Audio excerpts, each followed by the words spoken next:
Court की खबर में आज हमारे पास बहुत ही इंपॉर्टेंट और डिफरेंट न्यूज़ हैं जिनके ऊपर हमारे कॉरेस्पॉन्डेंट्स हमारे साथ होंगे। मैं अब तारुफ करा देती हूँ, एहतशाम कयानी हमें ज्वाइन करेंगे। इसके साथ साथ नुमाइंदे खुसूसी जुल्करनैन इकबाल भी हमारे साथ होंगे और इमरान वसीम भी हमें ज्वाइन करेंगे।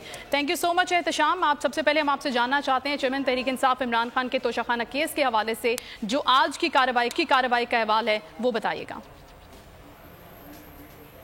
देखिए, तोशाखाना केस में आज इलेक्शन कमीशन के वकील अमजद परवेज़ के दलाइल हुए हैं, जिन्होंने गुज़िश्ता समात पर तबीयत नासाजी के बायस वो अदालत के सामने पेश नहीं हुए थे और उनकी वजह से एक एडजर्नमेंट मजीद हुई थी और 3 दिन और गुजरे थे। आज वो अदालत में पेश हुए और चेयरमैन PTI के जो वकला हैं उनकी जानिब से 6 नुकात थे जिनकी बुनियाद पे वो चाहते थे कि चेयरमैन PTI को सज़ा मुअत्तल करके ज़मानत पर रिहाई दी जाए। उन 6 नुकात पर जो उनके दलाइल थे उनको नोट किया गया और आज इलेक्शन कमीशन के वकील अमजद परवेज़ ने उन तमाम नुकात पर अदालत के सामने वो दलाइल रखे।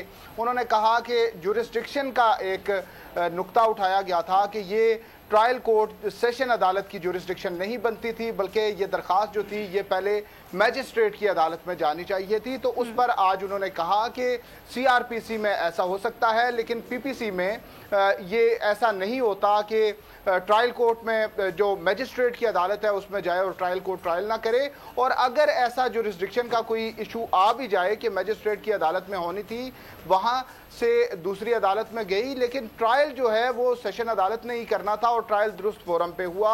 उन्होंने कहा कि ये एतराज़ था कि इलेक्शन कमीशन ने दुरुस्त तौर पर ये इजाज़तनामा नहीं दिया कि ये कंप्लेंट जो है ट्रायल कोर्ट में दायर की जाए, क्योंकि इलेक्शन कमीशन 5 मेंबरान पर मुश्तमिल है, जिसमें चीफ इलेक्शन कमिश्नर और 4 सूबाई मेंबरान हैं और उनकी इजाज़त से ये कंप्लेंट दायर होनी थी, लेकिन उनका इजाज़तनामा मौजूद नहीं था और सेक्रेटरी इलेक्शन कमीशन ने अपनी जानिब से ये इजाज़त जो थी ये डिस्ट्रिक्ट इलेक्शन कमिश्नर को दी। हालांकि सेक्रेटरी जो हैं वो इलेक्शन कमीशन नहीं है। तो आज अमजद परवेज़ ने यह बताया कि इलेक्शन कमीशन ने अपने फैसले में ये हिदायत की थी कि चेयरमैन PTI के खिलाफ ये शिकायत दायर की जाए और सेक्रेटरी इलेक्शन कमीशन ने उस बुनियाद पर यह दायर की। हालांकि अदालत इस नुक्ते से उस तरह सेटिस्फाई नहीं हो सकी। अमजद परवेज़ ने अदालती फैसलों के हवाले भी दिए, लेकिन चीफ जस्टिस ने यह सवाल किया कि अगर इलेक्शन कमीशन ने ऑफिस को ये डायरेक्ट किया है तो सेक्रेटरी इलेक्शन कमीशन ने किस तरह ये अज्यूम कर लिया कि उन्होंने कंप्लेंट दायर करनी है, क्योंकि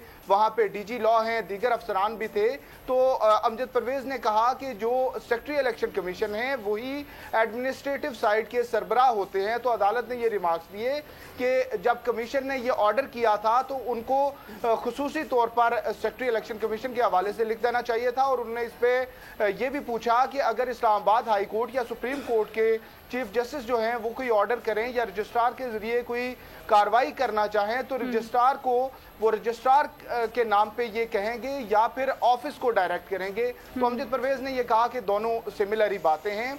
आज अमजद परवेज़ एक बार फिर से इल्तवा मांगना चाह रहे थे। उन्होंने कहा कि आज उनके दलाइल मुकम्मल नहीं हो सकेंगे क्योंकि ख्वाजा हारिस का जो बयान हल्फी है उसकी तस्दीक शुदा कॉपी उनके पास नहीं है, लेकिन अदालत ने ये रिमार्क्स दिए कि आज ही इसको कंक्लूड करेंगे। तो उन्होंने आगे मुख्तसर दलाइल दिए और उसके बाद चेयरमैन PTI के वकील लतीफ़ खोसा जो हैं उन्होंने भी जवाब में कोई ज्यादा दलाइल नहीं दिए। 1-2 पॉइंट्स पे उन्होंने वाजे करके उन्होंने भी कंक्लूड किया। अदालत ने अब फैसला महफूज कर लिया है जो कि कल 11 बजे सुनाया जाएगा और फिर कल का वक्त दिया गया फैसला सुनाने का, तो कल तक इंतजार करना होगा। एहतशाम हमारे साथ ही हैं। अब हम बात करते हैं, इमरान वसीम हमारे साथ हैं। इमरान, चेयरमैन तहरीक इंसाफ के हवाले से जो उनकी सिक्योरिटी रिपोर्ट है वो भी पेश की गई है, क्या कहा गया है, क्या डिटेल्स दी गई हैं इस रिपोर्ट में? जी बिल्कुल, ये अटक जेल के जो जेल सुप्रिटेंडेंट हैं उनकी जानिब से ये रिपोर्ट तैयार की गई है सुप्रीम कोर्ट ऑफ पाकिस्तान के हुक्मनामे की रोशनी में और आज additional attorney general Aamir Rahman ने ये रिपोर्ट जो है सुप्रीम कोर्ट ऑफ पाकिस्तान में जमा करवाई है। 13 सफ़ात की ये रिपोर्ट है जिसमें जो असल जो मतलब बात लिखी गई है कि वहाँ पे कंडीशन क्या है चेयरमैन PTI की।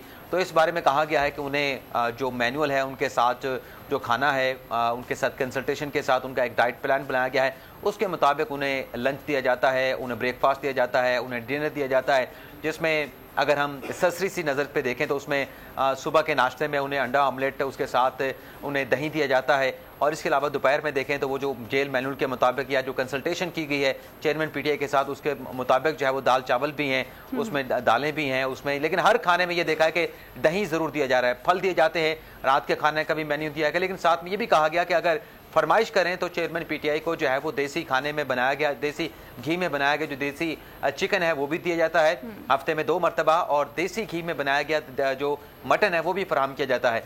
सिक्योरिटीज़ के हवाले से बात करें तो 54 एहलकार जो है वो चेयरमैन पीटीआई की सिक्योरिटी के ऊपर मामूर हैं, और अगर उन्हें अगर वो जेल में हैं तो वक्त गुजारी के लिए उन्हें वहाँ पे मुताले के लिए किताबें भी फराहम की गई हैं। इसके अलावा 21 इंच का जो है वो टेलीविज़न चैनल भी वहाँ पे लगाया गया है, टेबल भी है, कुर्सी भी है, लेकिन ये रिपोर्ट में नहीं लिखा गया कि जो टीवी वहाँ पे मौजूद है, हालांकि वहाँ पे कोई केबल का कनेक्शन है, पीटीवी लगता है, कौन सा चैनल दिखाया जाता है, अखबार दिया गया है, ये भी कहा गया है। इसके अलावा ये भी कहा गया है कि जो डॉक्टर्स हैं वो 24/7 जो है 5 डॉक्टर जो हैं वो उनके मेडिकल के हवाले से, फैसिलिटी के हवाले से मौजूद होते हैं, और जो भी खाना उन्हें दिया जाता है वो डॉक्टर के चेक करने के बाद उनको फराहम किया जाता है। ठीक है, तो ये रिपोर्ट तफसीली तौर पर 13 सफ़ात पर मुश्तमिल आज पेश की गई है चेयरमैन पीटीआई के हवाले से। जुल्करनैन हमारे साथ मौजूद है। जुल्करनैन, 3 अहम खबरें हैं जिसके हवाले से हम आपसे बात करेंगे, आपसे डिटेल्स लेंगे। एक तो अहम मुद्दा है चीफ जस्टिस की बेंच से अलहदगी का मामला, और दूसरा बड़ा इंपॉर्टेंट मसला ये है कि चीफ इलेक्शन कमिश्नर ने मुलाकात का, जो सदर से मुलाकात के हवाले से एक मामला था, वो अब सुप्रीम कोर्ट पहुंचा, उसकी डिटेल्स भी हमें दीजिएगा। और साथ ही साथ एक दरखास्त सुप्रीम कोर्ट में जो दायर की गई है पीटीआई की जानिब से कि आईनी मसला है 90 रोज़ में इलेक्शन के कंडक्शन का, इसके ऊपर आप हमें डिटेल्स दीजिएगा। देखिए, अगर सबसे पहले बात करें चीफ जस्टिस ऑफ पाकिस्तान की, तो क्योंकि उनका जो रिटायरमेंट का टेन्योर है वो 16 सितंबर को उन्होंने रिटायर हो जाना है, जो कि हफ्ते का दिन बनता है। उनका आखिरी वर्किंग दिन 15 सितंबर है, इसलिए उन्होंने बहुत सारे फैसले हैं, जजमेंट्स हैं जो रिजर्व की हुई थी। कुछ ऐसे फैसले हैं जिसकी उन्होंने शॉर्ट ऑर्डर तो जारी किए थे, तफसीली वजूहात अभी तक नहीं आई थी। बहुत से फैसले हैं जो उनके साथी जजेस ने लिखे हैं, जिनको पढ़कर उन्होंने उसके ऊपर दस्तखत करने हैं, क्योंकि वो बेंच का हिस्सा थे। इसलिए ये पूरा हफ्ता उन्होंने एक तरह से जुज़वी तौर पर चैम्बर वर्क करने में गुजारना है। और गुज़श्ता रात तो तक ये मामला था कि चीफ जस्टिस 3 रुकनी बेंच की सरबराही करेंगे, लेकिन अब उन्होंने ये फैसला ये किया कि वो चैम्बर वर्क करके अपने इस काम को मुकम्मल करेंगे। अलबत्ता जो नैब तरमीम केस है जो कल से शुरू हो रहा है, जिसकी समाअत, उसके हवाले से चीफ जस्टिस ऑफ पाकिस्तान ने अपना जो खुसूसी बेंच है वो बरकरार रखा है कि वो नैब तरमीम का केस ज़रूर सुनेंगे, जैसा कि वो पहले भी कह चुके हैं कि वो जाने से पहले इसका फैसला करना चाहते हैं।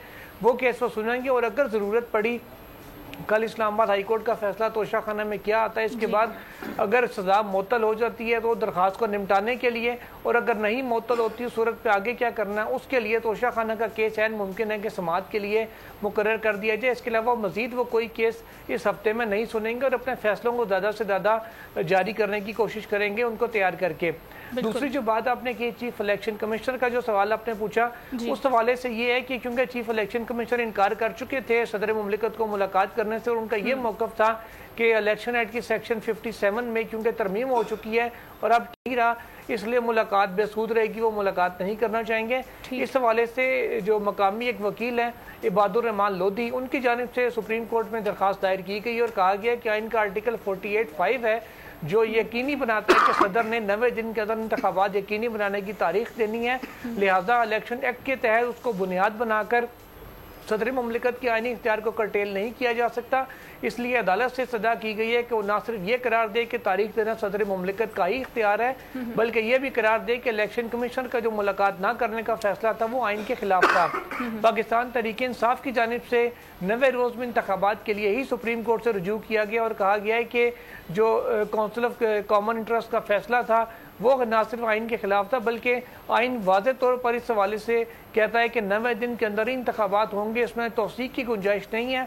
लिहाजा जो भी कोई ज़रूरी इकदाम इससे पहले करना था उसको 90 डेज़ की जो लिमिट है उसके अंदर महदूद किया जाए और 90 दिन के अंदर आम इंतखाबात का इनेकाद यकीनी बनाया जाए। इस हवाले से निगरान हुकूमत समेत तमाम जो स्टेक होल्डर्स हैं उनको जो मुनासिब अहकामात हैं वो अदालत की जानिब से जारी किया जाए। ये सदा पाकिस्तान तहरीक इंसाफ की जानिब से की गई है। आर्टिकल 184(3) के जरिए दरख्वास्त दायर की गई है। इस हवाले से पहले ही सुप्रीम कोर्ट बार भी सुप्रीम कोर्ट से रुजू कर सकी है और उनकी दरख्वास्त के ऊपर कोई एतराज़ नहीं लगा था।